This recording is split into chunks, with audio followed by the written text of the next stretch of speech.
Hello everyone, just want to share a quick video on Google Form tips. Google Form is something that allows for the collection of information that can then be stored into a Google Sheet.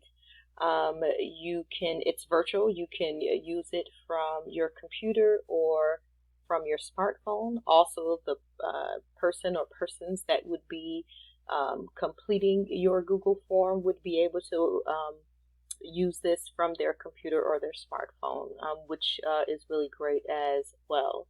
Now, unlike a lot of the other functionality that we have within the G Suite, this is one of the things that if you're sending out a Google Form to folks outside of Oakton that don't have an Oakton email address, there is a way around this. We didn't know this until recently, but I will show you how to enable it so that someone outside of Oakton can actually complete the form, or outside of the that maybe is within Oakton but don't have the Oakton email address. And so I will show you how to do that. They couldn't necessarily be collaborators on the creation of the form or looking at the data that the form collects.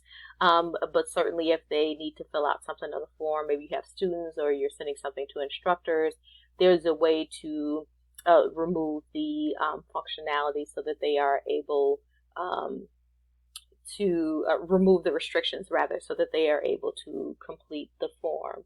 Some things that you might use this form for is collection of information or polling instructors, students, or maybe even partners. Also, maybe it could be used as a way to even to track attendance in a very streamlined way. And then if you want to use it for self-grading quizzes or worksheets, there's actually a quiz functionality within Google Forms that allows you to put in questions and then to also say what the correct answer is, so that when people hit submit, it can tell them if they got the answer right or wrong. Not sure on why you may or may not need that, but that is a functionality that is available. I won't necessarily go into that into this particular video, but I will post some links in the description of this video that you may want to view to see how you can turn a Google Form into a quiz or a graded worksheet. So with that, some things that you can do before I kind of show you a Google Form is that you can ask multiple choice questions, open-ended questions. You can use check boxes for multiple selection. You can use a radio button if you only want people to give one answer to a particular question. You can use a drop-down box that you can create where they can choose from a series of particular answers. And it even allows you to put in a question where folks can upload a file or upload a picture or upload whatever it is that you want them to upload. It does give that functionality within Google Forms as well. Again, I won't get into specifics of how to do all of this. I'll just post some videos in the description, but I just wanted to let you know that that's the functionality that this tool has. So how do we get there? Again, like with all videos, make sure that you're into your Oakton account. I am not here, so I'm going to make sure that that's selected. Again, as I've mentioned in some of the other videos, there may be some clicks, some different things that may hold you up from getting to your Oakton account if you have the other personal accounts enabled. So sometimes you might have to log out of those completely in order for this to work. But if you don't, then great. But make sure that your Oakton account is the main account that's up here. When you go to google.com, you're going to click on your three dots. Again, one way you can go through here is you can go through your Google Drive, or you can scroll down a little bit and then you will see forms. And so you're going to click on forms here, and that is going to take you to your forms page. Here you can create a blank form. Again, as I kind of mentioned before, you can do a bit of a quiz.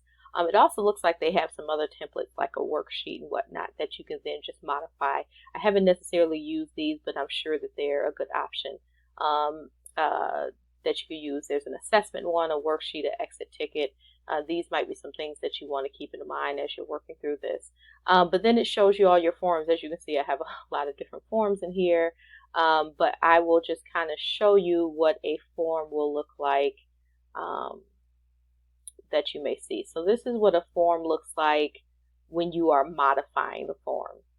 You can input a particular header, and then you can have your different questions, and you can put in actually a section. So every time you put in a section, it actually creates a different page within the form. I won't show that here, but that's an option as well. So every time you want to add a question, you're going to go over here and you're going to add a question. And when you add that question, you can say what that question is, but you can choose what kind of question that you want to do. If you want to do short answer, paragraph, again, I mentioned multiple choice, check boxes, drop down box. If you want to do a file upload, I'll just show that here just so people can see what that looks like. But I'm going to delete this for this particular form because that's not what I want to do. But it'll say what the question is that prompts, like, you know, upload your homework here, or upload your document here, and then you could say what they need to upload. You can have how many files they can upload, as well as the maximum file size that you want them to do as well. You may say that you want specific types, so you may say that you want it to be a document or a spreadsheet. Maybe it needs to be a video, an image, whatever it is, if you want that option, but that's available. But I don't want that in this. I don't want this particular question in this form, so I'm going to delete that. And all I did here was click on the garbage pail. But that's how you add different forms, different questions rather. If you want to add a section, so you have certain questions on a particular section, and then you want to add a different section to ask a different set of questions, then you would click that here. You can embed video, image, some other titles and descriptions as well. The great thing about a form, again, is that once you get responses, they will show up here. And I'm going to open another form so you can kind of see that. And then you can see kind of some graphical representations, things of that nature. You can also then go to the corresponding spreadsheet that is automatically created and linked to the form to see the answers. And I'll kind of show that here in a minute as well from another form. The other thing that you might want to do with adding collaborators to a form, it's a little different. You don't share it the same way you do for Google Sheets or Google Docs. You have to actually go over to these three buttons. You're going to click on Add Collaborators. And when you do that, it's going to show who you're going to add. And so you would invite those folks. Again, you want to choose if you want them to edit, and then you would hit Click Send. So that's just something to keep in mind if you want to add collaborators. All right.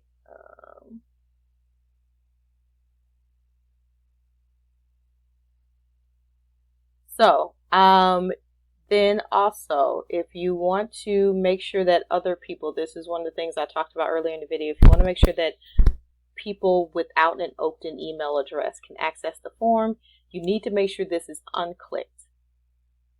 You also need to make sure if this is collected, this needs to be unclicked.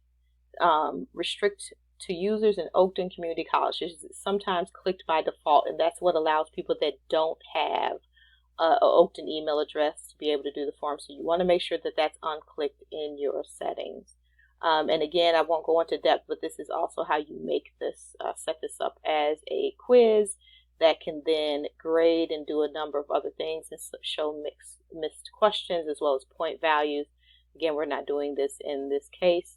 But again, the main thing you want to do if you're sending this out to people without an Okton email address or may not have an Okton email address, you want to make sure this is not clicked. So that's something to keep in mind for your settings. So let me actually show you what this would look like. You know, you click on the eye to actually see the preview of what it might look like. So when you look at it, this is what the person is going to see, whether they're on the computer or their phone, and then they can click whichever one is relevant to them. Or they can type in their answer. This is a radio button, so it shows that you can click one or the other.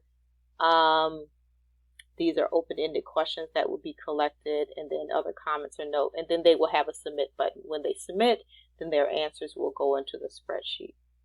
So let me actually show you a specific Google Sheet that we did in adult ed, so you can see what this looks like when a sheet has been filled out. Okay, that's actually the Google Sheet, but let me see here. Adult ed. This is the form. Then I'll show the sheet here in a minute. So this is the form so that people fill out, and it asks a series of questions. We sent this to our instructors to fill out as we want to assess some things. As we look at their responses, it's too many to show this well, but this gives you some percentages on each question. Like What did people say? The percentage of folks that said one particular answer or the other. We were asking people about if they had a computer or whatever at home. We see that 98% said yes. If we asked if they had a camera, we see that 26% said no. This allows for decision making. So again, these are just quick graphical representations that we can see, and then this is all the open-ended questions and information that they share that we can see the responses to. And then again, if I want to look at this in a spreadsheet format, then it's all here. And so you can see the timestamp on when this particular person filled it out, and you can see all their particular answers to each question. And again, this is automatically saved, and then you can download this and use pivot tables to see how many said what, and et cetera, in order to make large scale decisions. But it's a really good functionality that we don't always use, but it's definitely available to us. And so again, I just want to show you what a form would look like and what its functionality is. I won't get into depth on how to create everything as I mentioned, but I will put some videos in the description and then go from there. All right, thank you everyone.